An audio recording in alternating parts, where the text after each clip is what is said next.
Jessica disappeared in the middle of the night on June 5, 1986. The only clue detectives had was from her 6-year-old sister Becky. She insisted that the person who took her had a wizard hat on. This case remained unsolved for a shocking 35 years.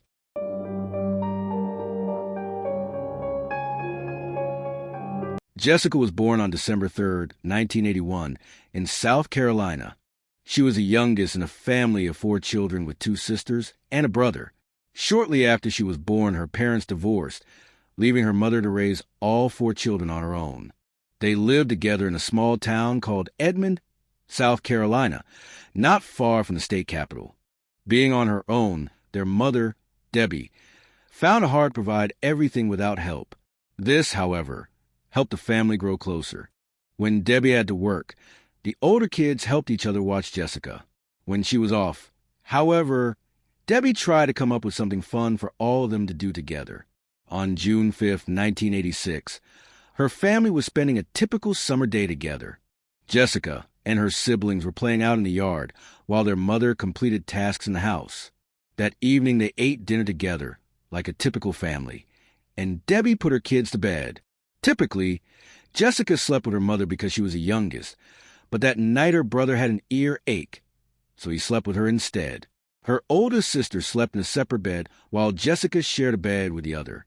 Jessica's mother awoke at around 9 a.m. 6-year-old Becky, who had slept with Jessica, went into her mother's room and asked her to make breakfast. When Debbie got out of bed and left her room, she immediately noticed something was off. The front door, which was always locked before Debbie went to bed, was wide open, and the family's dog, who usually stayed outside, was running around the house. She also noticed a curtain rod under the back window, and the screen had been removed. Debbie then went into the girls' room, but her bubbly 4-year-old was no longer there. She also noticed a mess all over the floor. When she asked her older daughters where Jessica was, Becky replied, "She's gone." A man with a beard and a wizard hat took her. Thinking the 6-year-old was just joking, Debbie went to look for Jessica. She thought it was possible she had gone out on the lawn to play, but she wasn't there either. She then searched the entire house in a panic, hoping the 4-year-old was just playing hide and seek. Pretty soon, however, she realized that Jessica was no longer in the house, so she ran back to the room where she slept and began demanding her 6-year-old tell her where her little sister was. Becky kept repeating the same thing about the man with the hat, and the mother started to get angry. She began shouting, asking why she hadn't screamed for help if someone was taking Jessica from the house. After that, Becky finally gave her more details about what had happened to her younger sister. She said that she woke up in the middle of the night and saw a man with a beard and a wizard hat standing next to their bed. He carefully picked up Jessica, who was still sleeping, and left with her. The girl, who was only 6, didn't understand what was happening. She was scared and hid under her blanket, thinking she was probably just dreaming. After staying in that position for a while, she fell back to sleep and didn't think to tell her mom. Realizing that Becky was probably telling the truth, Debbie immediately called the police. The police came and searched the entire house. They came to the conclusion that she really could have been abducted. The perpetrator most likely entered the house through the living room window, missing the screen and curtain rod. After looking closer, they found a latent fingerprint on the outside of the glass and sent the image to experts. Next to the same window, they found a pack of cigarettes and several smoked cigarette butts. Knowing that they were likely dealing with a kidnapped child, detectives installed a recording device on the family's phone. This was done in case the perpetrator called requesting money in exchange for her release. They listened to Becky's story, the same one about the man with the long beard and wizard hat. This time she recalled that he had unplugged their fan and nightlight before coming over to their bed. Becky hadn't seen the intruder's face, so her description wasn't much help to detectives. Instead, they focused on the mother, Debbie, and brought her to the station. Once there, they asked her to recount the previous day, included as much detail as possible. During the questioning, she mentioned that she had a guess as to who had taken her daughter. A few days before the kidnapping, she had ended a relationship with a man she had been dating for a few months. Debbie found he was aggressive and controlling toward her. He also had an alcohol problem. Her ex wasn't happy with her choice to end their relationship, Due to this, she thought he might have decided to take revenge by taking Jessica. They had her call him from the police station, but he denied any involvement in her daughter's disappearance. The detectives decided to investigate him further, but they didn't find any evidence linking him to the abduction. They also checked the girl's father, but he had been living out of state for a long time and could have abducted Jessica. In the meantime, experts ran the fingerprints found on the window through the FBI database. Unfortunately, no matches were found. Due to this, the police decided to focus on searching and began to look through the area surrounding the family's house. It was located on the outskirts of town, with acres of fields for many miles around them. Police searched abandoned buildings, forests, rivers, and streams, as well as anywhere else Jessica could potentially be. The following day, the FBI became part of the investigation, but they still couldn't find any traces of a Jessica. The team started handing out flyers not only in the surrounding towns, but in the entire state. The sheriff also sent aircraft to search the area. The search continued for several days, and the entire time, Debbie was restless. With her other 3 children to care for, she wasn't able to go out and search for Jessica. The police rarely spoke with her, only responding when she reached out to them herself. The Saturday after Jessica went missing, her mother decided to call the sheriff and asked if they were going to continue searching that weekend.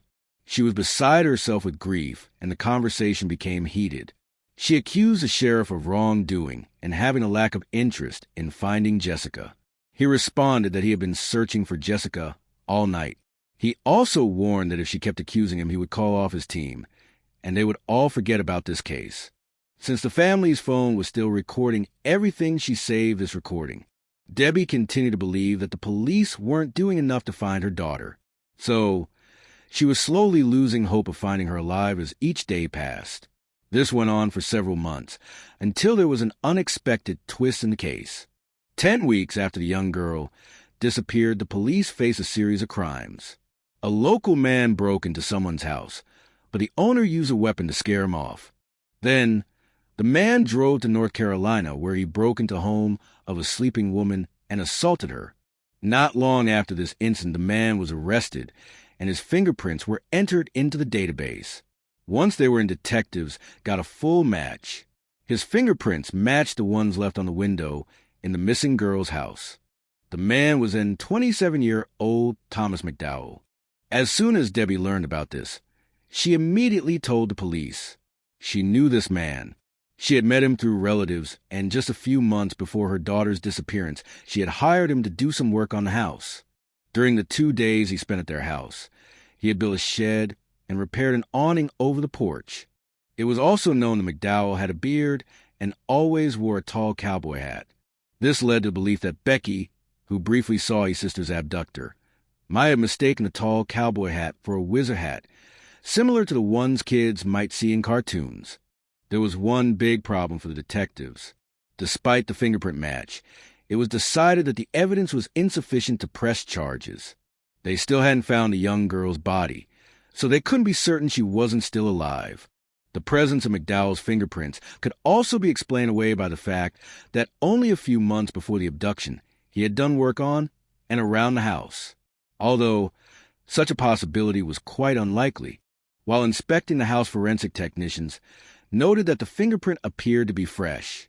It hadn't been exposed to weather, which could have altered it. The girl's mother, Debbie, also regularly cleaned the window where the fingerprint was found. When the kids played in the yard and wanted to speak to their mom, they would run up to this open window, touch it with their hands, and shout. Given that the children's hands were always dirty from being outside, their mom had to constantly clean the glass.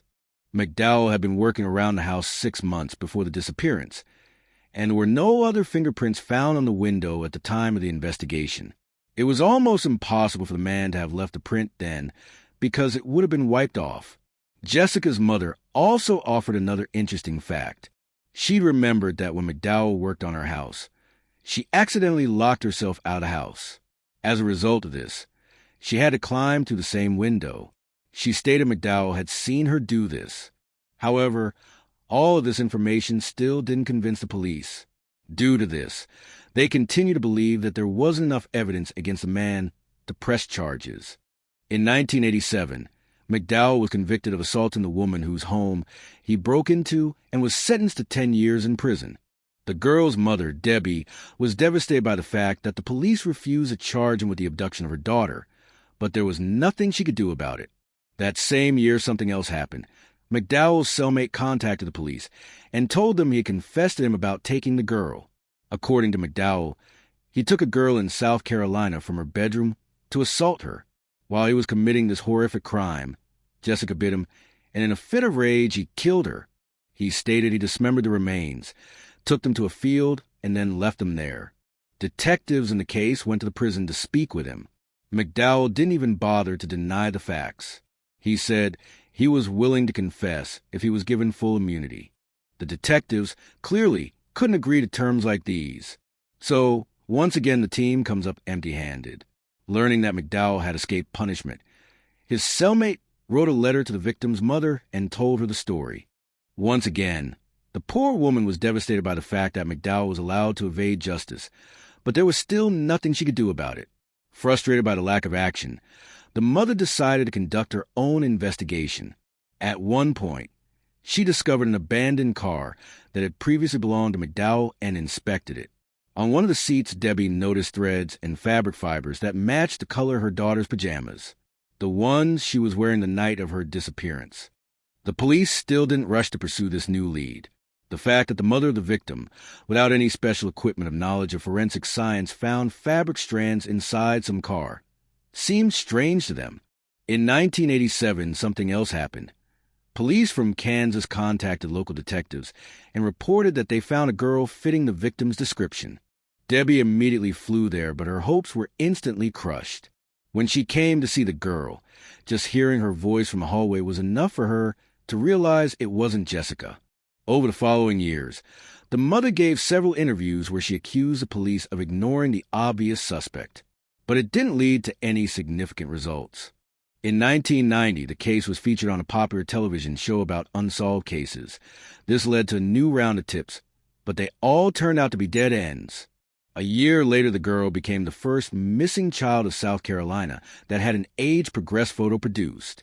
Since it was still the early 90s, such tactics were pretty new and experimental, but detectives hoped it could help identify Jessica after so many years. Unfortunately, despite all their efforts, the case remained unsolved for many years. In 2007, 21 years after the 4-year-old's disappearance, her mother once again accused the local police department of inaction. This time, she gave reporters the recording of her conversation with the sheriff, the one where he told her he could call his team off and forget about this case. The reporters reached out to him, but he stated that he hadn't stopped investigating the case since he was originally notified. He also said that after this conversation, he not only didn't send his team home, but assigned even more people to the investigation. The mother also complained that for years she had been trying to get other agencies involved in her daughter's case, but each time the local prosecutor's office blocked these attempts. In the same year, they reviewed the case and confirmed that they didn't have any concrete evidence, making it impossible to press charges against anyone at the time. In 2014, the sheriff faced charges related to fraud and bribery, leading to him being fired and getting a 12-month jail sentence. 2 years later, the prosecutor was arrested for a hit and run while driving under the influence, resulting in a fine and his resignation. In 2021, over 35 years after the 4-year-old's disappearance, the new sheriff reopened the investigation with the help of the FBI. 50 agents were assigned to the case, reviewing all available evidence and looking for new leads. They concluded that not only did they have enough evidence on McDowell, but also discovered new evidence linking him to the crime. McDowell's family and friends stated that he drastically changed his appearance after the young girl disappeared. He got rid of his long hair and beard and stopped wearing his signature tall cowboy hat. It was also found that he smoked the same brand of cigarettes found outside the window in question at the victim's house. Unfortunately, the experts were unable to gather DNA evidence on these objects. This was most likely because it had been tested multiple times during the initial investigation, which could have destroyed the evidence that was present. All of this evidence led to speculation against McDowell. The key evidence was his fingerprints that were left on the window and what his former cellmate testified McDowell had told him. At this time, Detectives believed that they had enough evidence to bring McDowell to trial. In January 2022, Thomas McDowell was finally arrested. At the age of 62, McDowell refused to admit he was guilty, and the lead up to the trial stretched several years. The trial finally began in January 2024, and McDowell's lawyers tried to challenge the existing evidence in the case. They tried to insist that the fingerprint found on the windows was left when McDowell was working on the house. They also tried to use Becky's testimony. As stated earlier, the young girl had told them that she had seen a man in a wizard hat, so they tried to convince everyone that she couldn't have mistaken a cowboy hat for a wizard hat, because they are completely different. Expert witnesses from prosecution, however, stated that the fingerprint was clearly fresh. If it had been left months before the crime, it would have either been erased or altered by the weather. During the trial, one of McDowell's former cellmates testified about the confession he made to him in prison in 1987. The prosecution pointed out that an outsider from another state would be unlikely to know the details of the case.